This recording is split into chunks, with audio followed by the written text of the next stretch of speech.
Welcome back to Outnumbered. Donald Trump becoming a phenomenon in the Republican Party. The numbers once again in his favor in a new national poll. Trump earning the top spot with 24%. He's leading by a large gap, 11 points. Jeb Bush in second at 13%. Trump's favorability is also on the rise, jumping 8 points since July to 58%.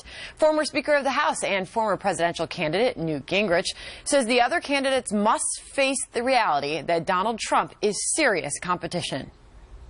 He is the biggest communicator of earned media, maybe in American political history. It's unbelievable. The other candidates have to face the reality that if he stays at 25 or better, he wins.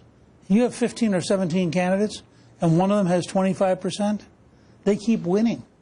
And so somebody's going to have to, sooner or later, take him head on. You know, you're dealing with somebody who is totally different from anybody in modern politics.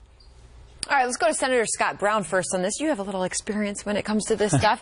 So do you take him seriously as a candidate? Yeah, of course I do. He's talking about issues that I've talked about, worked on, immigration, our dealings with China right now. We see the hacking. We see the manipulation of the Chinese currency. We see people coming into our country wanting to hurt us, kill us, change our way of life. Yeah, he's talking about things that people care about all over this country. I don't care where you live. Can he win the GOP nomination? With 17 people, it comes down, as Newt said, it comes down to numbers. It's just a strictly numbers game. So I think after this first round of states, New Hampshire, et cetera, Iowa, you'll see people drop out, then the numbers will shift. But he is now defining his policies and his issues, and whether you like him or not, he is the Donald. He's doubled his favorability since June, though, Rachel. I mean, you look at what's happening in the polls, and he's not going away anytime soon. What are you hearing in the Midwest about Donald Trump? Interesting that you should bring up the Midwest, because they have an experience of voting for a big, large personality like that in Jesse Ventura. Yeah. And it was a disaster. He was a blowhard. He couldn't work with other people. He couldn't handle the legislative process.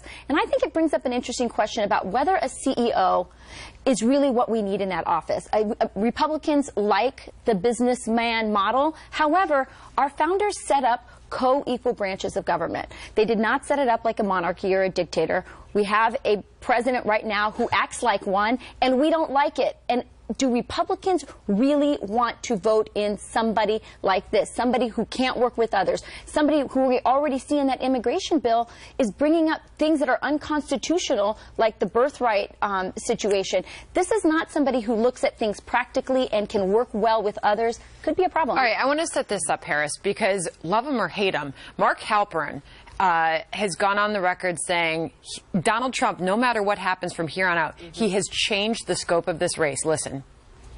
Trump may not end up as the nominee, but right now he's changed the race. Not just leading in the Fox poll, but coming to the fair. I've been to the fair with Barack Obama at his peak, Sarah Palin at her peak, with other candidates, George Bush. Oh, the reception Trump got here was not just about celebrity. I walked with him for 45 minutes after the helicopter ride. He came to the fair, and people were yelling things to him with passion. Save us. You're the only one who can stop Hillary. Thank you for making America great again. So that was Mark Halperin. Basically, to me, he was saying, all right, while the critics are saying it's all about his celebrity, everybody knows him and his name and his brand, and that's why they like him. They like to be around him. Mark Halperin's saying, no, he's got people on the issues. Yeah. And they want to hear what he has to say. I follow Mark on Twitter, and I kind of saw, the generational change in his tweets over the weekend. I knew he was walking with somebody big because it was getting exciting. Here's what I think is deep into those numbers of favorability. The more time people spend with Donald Trump, the more they like him. That's really dangerous for the other Republicans in the race. And I'm going to guess that's what Newt Gingrich sees.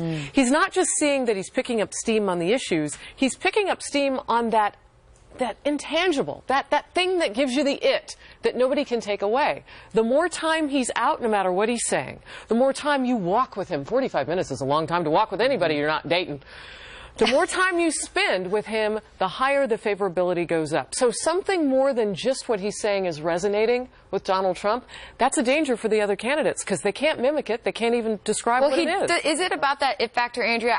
I've interviewed Donald Trump several times in my career, and I know that when you sit down with him, he's not just sitting down and has planned out what exactly he's listening. He's engaged. His eye contact is strong. You know, I'm not advocating for him, but you do get that when you sit down with Donald Trump. And what is really remarkable is he's become Teflon Don. I mean, he has gone after John McCain. He has gone after figures in public that people said behind the scenes, oh, he's finished. Things that typically would stick to other candidates don't stick to Teflon Don.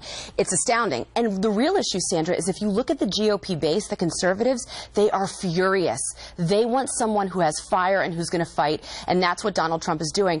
And I've looked at the numbers. He could win the nomination. Oh, yeah. Why? Because the others are splintering the votes. So unless others start to drop out, Sandra, he could win Iowa.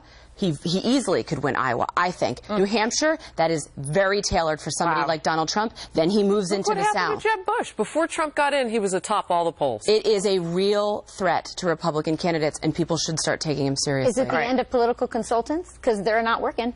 Which is, I mean, look at how well he's doing without that advice. Exactly. All right, we'll leave it there.